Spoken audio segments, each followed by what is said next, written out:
We just saw Selma, and on this show I take my friends, we go see a movie, we review it in the car, and then we have a discussion. The review part is spoiler-free, so if you're on the fence and just want to know whether we recommend it or not, you can watch that. And if you've already seen the movie or just want to know all of our thoughts and don't care about potential spoilers and things like that, you can watch the whole video. Real quick review as far as recommendations and that sort of stuff. Selma is it's a small part of the Martin Luther King story, the civil rights story. It's specifically about protecting the right to vote, or giving, really enfranchising the black people of Alabama with the right to vote, that they were being turned away unfairly. And it, takes place over a fairly short period of time, but that is the whole scope of the movie. So I would say that, from a history perspective, there's some interesting stuff there. The performances are fine. The direction's all right. It's not a particularly exciting, like, there's not a lot of necessarily like a lot of forward momentum all the time. It tends to kind of go in fits and starts. So you'll have just this really explosive scene, and then there will be a lot of sort of ruminating and talking, and there'll be a montage with music, and it a lot of times feels like we're just sort of waiting for the next story beat to happen. So from that sense of it, I know there are people that will find it kind of boring and kind of slow. But apart from that, I don't have any real negatives about it. I think it did, again, it because it's telling the smaller sort of the story, there's some things that are contextually missing from the, what's happening around the situation that's going on. I know a lot of people have been upset with how LBJ is portrayed as being kind of a not necessarily obstructionist, but just kind of slow to act. And in the context of this movie, it makes sense. In the context of history, like, the movie doesn't go into like what else LBJ is working on, or what else is on his mind, and what he may be, being slowed down by, as opposed to, in the movie, it's just the only time you see him is when he's saying, no, I think we should wait on this, and, give it a little bit more time. But I think it's a movie, it's not a documentary, it's a movie, and I think that works. You've got a really good actor in Tom Wilkinson there, to have that arc and to show all of those things. And the amount of nuance that they put into everything is really good. It's not like, you don't have like a fully, black versus white confrontation going on in Selma itself. You have this very nuanced thing where, Martin Luther King is making mistakes. His people aren't always on the same page with what he wants to do. And that's played very realistically, that, there's this sort of dissent and this sort of not really knowing what's going on. That's how that part of the story is portrayed. And then sort of, on the other side of it, with the, leaders like Wallace and LBJ, it tends to be more generalized than nuanced. You tend to have just like the things we know that they said, the things that we know that they probably were up to, but there's not a lot of nuance, like, well, I would let them have it, but let me think about this, or, you don't have like the inner conflict, the inner conflict of their, characters. A little bit with LBJ and his aide, Mr. White. Like, there's a little bit of interplay there, but really not a whole lot. So, yeah, I mean, just quick review. Like, would you enjoy it or not? Yeah, it's not the most exciting movie, but there's a lot of good stuff in it. There's a lot of good stuff that's worth watching. So yeah, I would say that if it looks good to you, and I mean, it's got a lot of awards buzz, so there's something to be said for that as well. If that's something that you're interested in, definitely check it out. So, what'd you think? I really enjoyed it. I've been very excited to see it. I really like movies that I guess you could call it a period piece. Mm-hmm. I really like things like that. This one had a little bit of oversimplification of the world at large to focus on this one particular issue. And as such, it loses a bit, but I think it's redeemed by the performances. The guy who plays Martin Luther King did a really good performance. You could tell that whenever he's on screen, there is definitely some. You can see the wheels turning, mm-hmm. and there's not a moment wasted whether he's talking or not, and I thought that did really well. The mood of the movie is very, very gloomy. No matter what scene you're in, it's very, very gloomy. Everybody is melancholy. There's always this air of there's violence right around the corner. And I understand that it is the South, and it was a time. And as such, you have this overwhelming foreboding, but there are stretches of the movie that nothing really happens. Like you said, there's not a lot of forward momentum. Like, you get a big boom moment, and then it stretches out, and then another, and then it stretches out. And I know they're trying to make a feature-length movie out of something that took place over a couple weeks. Yeah. But the movie loses a bit of a punch. It's not one of the all-time greats like A Time to Kill or Mississippi Burning. Mm-hmm. But great movie.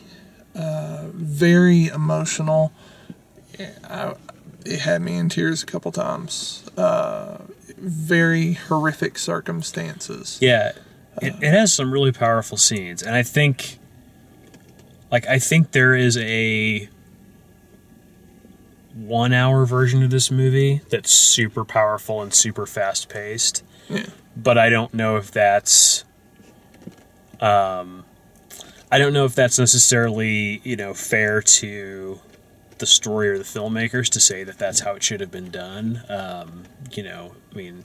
I could see snippets of this movie being put together over a documentary as like reenactments. Sure. Yeah, absolutely. And I think that would make a great documentary. Yeah, I agree. And I tend to get to the end of a documentary, and when they start doing like the epilogue text, like that part's always more interesting to me than like usually the last half hour of the movie. Whether it was this or whether it was Unbroken we saw recently, like the epilogue text like has more stuff, like there's more information in like 2 sentences than happened in the last half hour or third of the movie. But anyway, that is the end of the short version of the review. I do recommend it. Yeah, we recommend it. It's not run out and see it kind of movie. When you can, check it out. There's some good performances. There's some good ideas in it. And I was gonna, as we get into spoilers and things like that, you talked about it being kind of gloomy. Like, I'm not convinced. Like, I don't understand the sort of desaturation, the way that they sort of affected the color of everything, because it makes it seem really washed out. It's like they had a really weak projector light or something in there. Yeah. It's hard to explain because I don't really know. I don't understand, or, you know, I don't know what the actual terminology is, but it has this sort of washed out thing. And like, so when they're showing a night scene, people sort of disappear or blend into the background.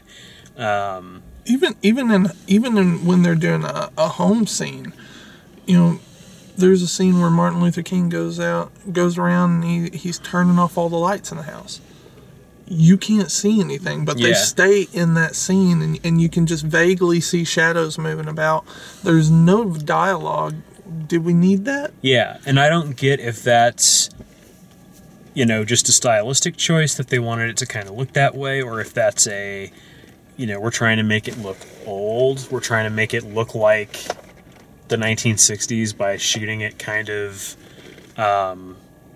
you know, underfinished or you know, in that sort of style. And yeah, I mean, the thing with the forward momentum and the action, it's like they have that explosive scene where all of a sudden, out of nowhere, those girls die in the church. Literally, and like the first scene of the movie. And they don't set that up. They don't show you. They don't tell you where that is, when that is. They're just showing you these little girls walking around. Well, it's not the first scene, because the first scene, like, they're winning the Nobel Peace Prize. Well, it's interspersed. Yeah. So the girls die. They don't really talk about that again. Like, it gets mentioned a couple of times, but it's not like they don't make that like the starting point or the like an ignition for the rest of the things that happen. It's just sort of a, you know, you don't know what you can expect. Like, this kind of terrible thing's going to happen in this movie. And then there's other scenes that are just as powerful, like the mother and son and grandfather trying to hide out in the restaurant, and the troopers come in and beat the grandfather and shoot the son. And like, that's a really rough scene. But then from that, you know, beyond that, all of the rest of the violence is like, you know, it's coming. It's, they're marching, there's a blockade, you know, you have 2 minutes to disperse, they put their gas masks on, and then there's a beatdown. Yeah. There's a couple of white preachers that get attacked, and one of them gets beaten to death. But you don't know that until they tell you that, like, the next day. Like, they're talking to Dr. King, and they tell him somebody got hurt. And he says, "What do you mean hurt?" And they said, "Well, he was dead." Oh, all right. He was dead. So there's lots of moments like that. Some of the I felt like the main cast was really good. Like, the people that they list at the end of the movie, you know, that actually have like their own nameplate kind of thing at the end of the movie. I think those people were all good. There were also a lot of people that were just sort of stunt cast, that just sort of show up at different places. That just seemed like, you know, they were making a movie. And there was one problem I have with Epilogue. They mention one girl, and they show her with 2 women to her side, and then they give her name and what she does later. I don't really remember them mentioning her name throughout the entire thing. I think they one time referred to her as Miss something. Who are you talking about? I don't even remember her name. She's the one that at the end it says that she was murdered 5 hours after that. I don't think they introduced her at all. Yeah, they just threw that in. They just threw that character in there at the end, just to show you that, like, you know, it's not all good news. But she was the one in the middle. She was the white woman, Viola something. Yeah, she's there throughout the whole movie. Yeah, I didn't notice her till that. But point. Like I said, I didn't think that they threw her name up there. But when that happens, I don't know which one they're talking about. Oh. Yeah, had they not framed the camera specifically on her, but she had two women out to her side, it could have been any of them, really.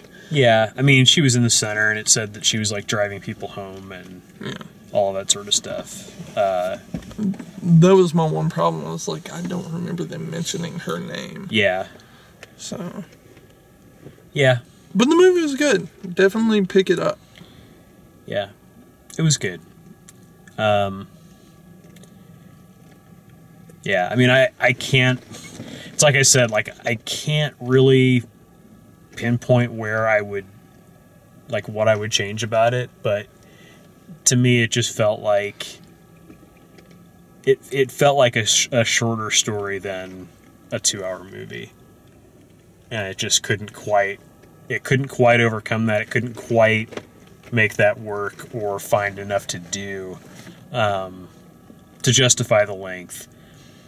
So it just, it just had more stuff in there. It felt like a director's cut, honestly. It felt like, if this had been like a studio movie, it would have been, sped up and and trimmed up. So anyway, hope that's helpful. If you like the way we do these movie reviews, please like the video, subscribe, check out all the written video reviews at dalemaxfield.com, and thanks for watching.